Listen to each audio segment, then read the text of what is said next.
Praise the Lord. യെശയ്യാ പ്രവാചകൻ്റെ പുസ്തകം 49-ാം അധ്യായം അതിൻ്റെ 1 മുതൽ 26 വരെയുള്ളതായ വേദവാക്യങ്ങൾ. ദ്വീപുകളെ എൻ്റെ വാക്ക് കേൾപ്പീൻ, ദൂരത്തുള്ള വംശങ്ങളെ ശ്രദ്ധിപ്പീൻ. യഹോവ എന്നെ ഗർഭം മുതൽ വിളിച്ചു, എൻ്റെ അമ്മയുടെ ഉദരത്തിലിരിക്കയിൽ തന്നെ എൻ്റെ പേർ പ്രസ്താവിച്ചിരിക്കുന്നു. അവൻ എൻ്റെ വായെ മൂർച്ചയുള്ള വാൾ പോലെയാക്കി, തൻ്റെ കൈയുടെ നിഴലിൽ എന്നെ ഒളിപ്പിച്ചു. അവൻ എന്നെ മിനുക്കി അമ്പാക്കി തൻ്റെ പൂണിയിൽ മറച്ചു വെച്ചു. എന്നോട്, ഇസ്രായേലേ, നീ എൻ്റെ ദാസൻ, ഞാൻ നിന്നിൽ മഹത്വീകരിക്കപ്പെടുമെന്ന് അരുളി ചെയ്തു. ഞാൻ വെറുതെ അധ്വാനിച്ചു, എൻ്റെ ശക്തിയെ വ്യർത്ഥമായും നിഷ്ഫലമായും ചെലവഴിച്ചിരിക്കുന്നു എന്ന് പറഞ്ഞു. എങ്കിലും എൻ്റെ ന്യായം യഹോവയുടെ പക്കലും എൻ്റെ പ്രതിഫലം എൻ്റെ ദൈവത്തിൻ്റെ പക്കലും ഇരിക്കുന്നു. ഇപ്പോഴോ യാക്കോബിനെ തൻ്റെ അടുക്കൽ തിരിച്ചു വരുത്തുവാനും ഇസ്രായേലിനെ തനിക്ക് വേണ്ടി ശേഖരിപ്പാനും തന്നെ ഗർഭത്തിൽ തൻ്റെ ദാസനായി നിർമ്മിച്ചിട്ടുള്ള യഹോവ അരുളി ചെയ്യുന്നു. ഞാൻ യഹോവയ്ക്ക് മാന്യനും എൻ്റെ ദൈവം എൻ്റെ ബലവുമാകുന്നു. നീ യാക്കോബിൻ്റെ ഗോത്രങ്ങളെ എഴുന്നേൽപ്പിക്കേണ്ടതിനും ഇസ്രായേലിൽ സൂക്ഷിക്കപ്പെട്ടവരെ തിരിച്ചു വരുത്തേണ്ടതിനും എനിക്ക് ദാസനായിരിക്കുന്നത് പോരാ. എൻ്റെ രക്ഷ ഭൂമിയുടെ അറ്റത്തോളം എത്തേണ്ടതിന് ഞാൻ നിന്നെ ജാതികൾക്ക് പ്രകാശമാക്കി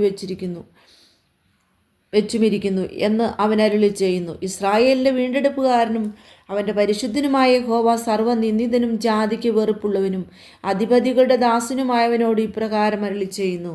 വിശ്വസ്തനായ യഹോവ നിമിത്തവും നിന്നെ തിരഞ്ഞെടുത്ത ഇസ്രായേലിൻ പരിശുദ്ധൻ നിമിത്തവും രാജാക്കന്മാർ കണ്ട് എഴുന്നേൽക്കുകയും പ്രഭുക്കന്മാർ കണ്ട് നമസ്കരിക്കുകയും ചെയ്യും.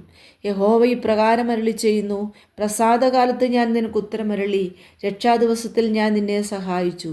ദേശത്തെ ഉയർത്തുവാനും ശൂന്യമായി കിടക്കുന്ന അവകാശങ്ങളെ കൈവശമാക്കി കൊടുപ്പാനും ബന്ധിക്കപ്പെട്ടവരോട് ഇറങ്ങിപ്പോയിക്കൊള്ളുവീനെന്നും അന്ധകാരത്തിലിരിക്കുന്നവരോട് വെളിയിൽ വരുവീനെന്നും പറവാനും ഞാൻ നിന്നെ കാത്തു.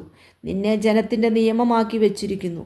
അവർ വഴികളിൽ മേയും, എല്ലാ പാഴ്ക്കുന്നുകളിലും അവർക്ക് മേച്ചിലുണ്ടാകും. അവർക്ക് വിശക്കുകയില്ല, ദാഹിക്കുകയുമില്ല, മരീചികയും വെയിലും അവരെ ബാധിക്കുകയില്ല. അവരോട് കരുണയുള്ളവൻ അവരെ വഴി നടത്തുകയും നീരുറവകൾക്കരികെ അവരെ കൊണ്ടുപോകുകയും ചെയ്യും. ഞാൻ എൻ്റെ മലകളെയൊക്കെയും വഴിയാക്കും, എൻ്റെ പെരുവഴികൾ പൊങ്ങിയിരിക്കും.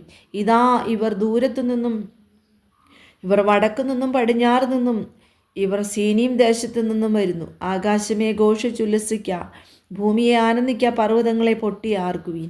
യഹോവ തൻ്റെ ജനത്തെ ആശ്വസിപ്പിക്കുന്നു, തൻ്റെ അരിഷ്ടന്മാരോട് കരുണ കാണിക്കുന്നു. സീയോനോ, യഹോവ എന്നെ ഉപേക്ഷിച്ചു,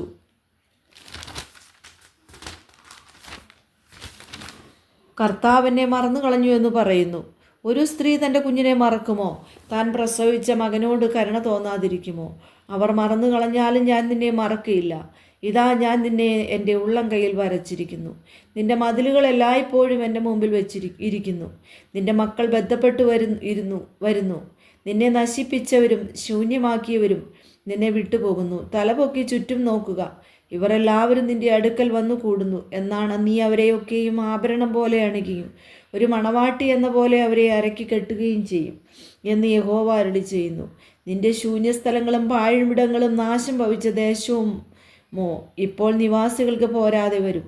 നിന്നെ വിഴുങ്ങിക്കളഞ്ഞവർ ദൂരത്ത് അകന്നിരിക്കും. നിന്റെ പുത്രഹീനതയിലെ മക്കൾ സ്ഥലം പോരാതിരിക്കുന്നു. പാർപ്പാൻ സ്ഥലം തരിക എന്ന് നിന്നോട് പറയും. അപ്പോൾ നീ നിന്റെ ഹൃദയത്തിൽ, ഞാൻ പുത്രഹീനയും വന്ധ്യയും പ്രവാസിനിയും അലഞ്ഞു നടക്കുന്നവളും ആയിരിക്കെ 6 വരെ പ്രസവിച്ചു വളർത്തി തന്നിരിക്കുന്നു. ഞാൻ ഏകാഗിയായിരിക്കുന്നുവല്ലോ, ഇവർ എവിടെയായിരുന്നു എന്ന് പറയും. യഹോവയായ കർത്താവ് ഇപ്രകാരം അരുളി ചെയ്യുന്നു. ഞാൻ ജാതികൾക്ക് എൻ്റെ കൈ ഉയർത്തുകയും വംശങ്ങൾക്ക് എൻ്റെ കൊടി കാണിക്കുകയും ചെയ്യും. അവർ നിന്റെ പുത്രന്മാരെ തങ്ങളുടെ മാർവിൽ അണച്ചും പുത്രിമാരെ തോളിൽ എടുത്തും കൊണ്ടുവരും. രാജാക്കന്മാർ നിന്റെ പോറ്റപ്പന്മാരും അവരുടെ രാജ്ഞികൾ നിന്റെ പോറ്റമ്മമാരുമായിരിക്കും. അവർ നിന്നെ സാഷ്ടാംഗം വണങ്ങി നിന്റെ കാലിലെ പൊടി നക്കും. ഞാൻ യഹോവയെന്നും എനിക്കായി കാത്തിരിക്കുന്നവർ ലജ്ജിച്ചു പോകയില്ല എന്നും നീ അറിയും. ബലവാനോട് അവൻ്റെ കവർച്ച എടുത്തു കളയുമോ? അല്ല, നിഷ്കണ്ടകൻ്റെ ബദ്ധന്മാരെ വിടുവിക്കാമോ? എന്നാൽ യഹോവ ഇപ്രകാരം അരുളി ചെയ്യുന്നു. ബലവാനോട് ബദ്ധന്മാരെ എടുത്തു കളയാം, നിഷ്കണ്ടകൻ്റെ കവർച്ചയെയും വിടുവിക്കാം. നിന്നോട് പോരാടുന്നവനോട് ഞാൻ പോരാടുകയും നിന്റെ മക്കളെ രക്ഷിക്കുകയും ചെയ്യും. നിന്നെ ഞെരുക്കുന്നവരെ ഞാൻ അവരുടെ സ്വന്തം മാംസം തീറ്റും. വീഞ്ഞുപോലെ സ്വന്തം രക്തം കുടിച്ച് അവർക്ക് ലഹരി പിടിക്കും. യഹോവയായ ഞാൻ നിന്റെ രക്ഷിതാവും യാക്കോബിൻ്റെ വീരൻ നിന്റെ വീണ്ടെടുപ്പുകാരനുമാകുന്നു എന്നീ സകല ജഡവും അറിയും.